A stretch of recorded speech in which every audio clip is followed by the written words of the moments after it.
Today we will learn about the Strangler design pattern. So we know that when we want to move from monolith application to the microservice pattern, microservice architecture, we need some patterns. That those are patterns is nothing but a predefined rules that we use to convert a monolithic application to a microservice application.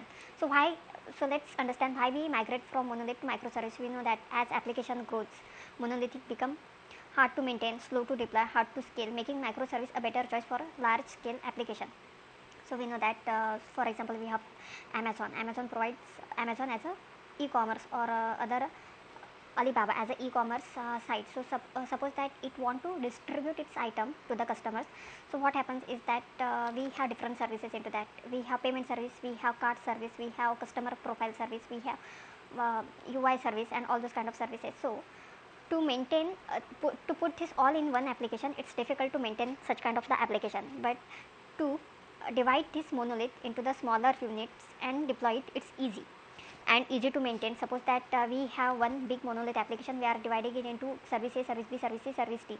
So service A, for service A we will have one team, it will be working on specifically service A. It will have clear boundaries, it will have specific purpose to solve. Suppose that it is processing the payments, it won't it it will not interfere into the another service like customer profile and all those kind of things, which makes it easy to maintain as and easy to test as it is isolated. So large application is hard to maintain, slow to deploy because we have to deploy the complete application in one go, and hard to scale because monolith application mostly we scale it vertically because we add more CPU, more memory, that is disk, we add more RAM as application grows. Some example of the monolith application is GitHub. GitHub is a monolithic application. AWS was also a monolithic application, but they converted into the microservice application. Same with the Netflix. It was initially monolithic application, but they converted into the microservice application. So we know that in monolithic user interface we have, it is a typical architecture. We have user interface, that is client interact with it. Then we have business logic. So client want to perform payment, so it will perform that payment logic. Also it will perform if it has an inventory present, if item that is added to the cart, is it still in the stock or not, and if it is shipment is going on or not. At the same time it will also handle this business logic will also have the how to handle the applications and all the other kind of things that comes in the e-commerce application. Then we have data interface, it will connect with the DB. So all this happening in one application. So that is why it is very difficult to scale such kind of application. We know that in a single code base we have function, modules, components, classes. This is the classic monolith application. So monolithic application we can scale horizontally, but it is expensive. We need to add load balancer like shown in this diagram. So we have the CPU, we have the RAM, we have the disk space, that is memory.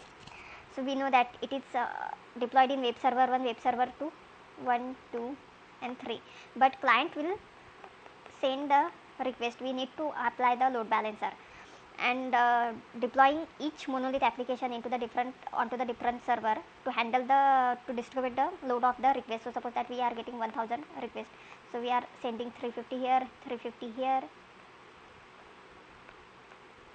and 350 here, 350 here and 300 here. So load balancer is doing that, but still it is very difficult to deploy such application, and it also add the cost as we are increasing the CPU, RAM, because this application is going to perform everything from inventory management to payment to delivery agent, and everything it is going to manage in the one instance. Second instance going to do the same thing, third instance going to do the same thing again. Suppose there is some issue happen, it is very difficult to debug as we don't know where exactly it is happening. Suppose that we had a payment service separately, we know that if we will have the payment specific log and we will know that this is happening in the payment, but with the monolith it is impossible. It is very difficult to pinpoint where the issue is, where the problem is, where the exception is coming from. We have a huge logs, and it becomes for a developer difficult to debug such large application having a large code base.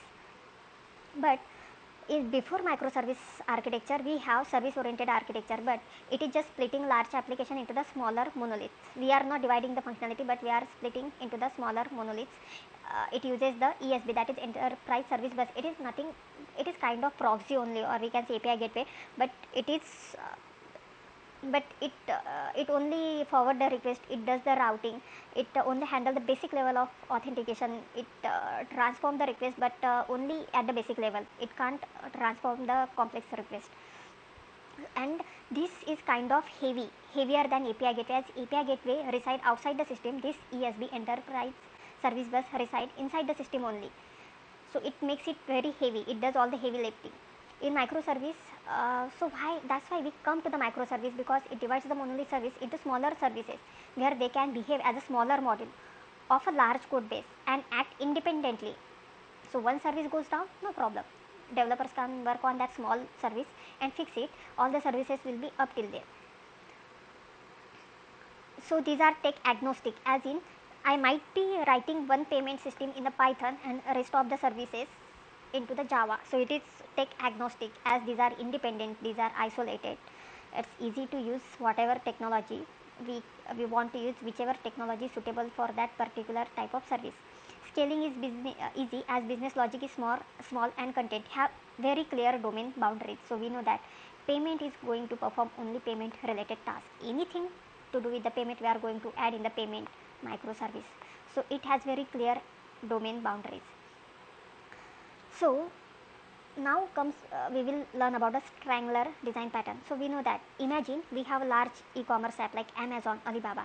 We need a technique to make into the smaller services. Now we have decided, because of all these issues we have seen, scaling, high cost, maintenance, implementing CI/CD, debugging and all those things, we decided to move to the microservice architecture, and for this we can use the Strangler design pattern. It will create a new service by strangling old one and eventually replace it. So we know that we have a diagram here. Suppose that this is the monolith application and we want to now convert it into the microservice using the Strangler design pattern. So first we will take one part, we will identify one part that we can replicate and use outside of this application. So we will have one, this is the timeline. So we will have we will create this independently, this payment, suppose that payment service we will create from this monolith and we will add it. At the same time, this payment service which is present in the monolith will also the part from the monolith that we want to convert into the another service, that is microservice. So suppose that we have a payment. Now this payment we will develop one payment service and it will have all the functionality that was present in the monolith for the payment functionality. At the same time, this monolith payment module will also be active. So for this we will have one facade, that is nothing but the API gateway or proxy, we can say that. So again here as shown here, so Strangler facade we can say, or it is nothing but the API gateway, kind of API gateway only, which will, so when a request comes, place the order or some kind of payment initiated, then we have the legacy system, and at the same time we will find out, we will create one modern service that will handle all the payment or orders placed. So when the request comes, the few requests will go to the legacy and few will go to the modern, or test request initially will go to the modern. We will check if this modern service, the microservice, is functioning well and we are able to connect it with the other models like order, inventory, shipment and all those kind of things. And initially then once testing is done, we will add this in the real system, where 50% request will go to the legacy payment module and 50% will go to the new microservice payment module, and we will check if it is running fine. Also we have to make sure that this modern microservice payment module is communicating with the other modules in the monolith. So as shown in here, we have the e-commerce site. Early migration is looks like this. This triangular facade is nothing but the proxy or kind of the API gateway kind of thing. So first we have legacy. Is the small part we have converted the payment processing. We have created microservice for it. This is initially small. We are testing it, and then after some time when we get the confidence that it is working fine and it can handle the load, we will add another things like payment processing, order management, customer profile, all these kind of services. At the same time we will have the legacy system alive. Till then this is completely developed, and at one point we will migrate to the modern system completely and we will break this time. So that's why it is called a strangler pattern, because it is strangling the legacy application.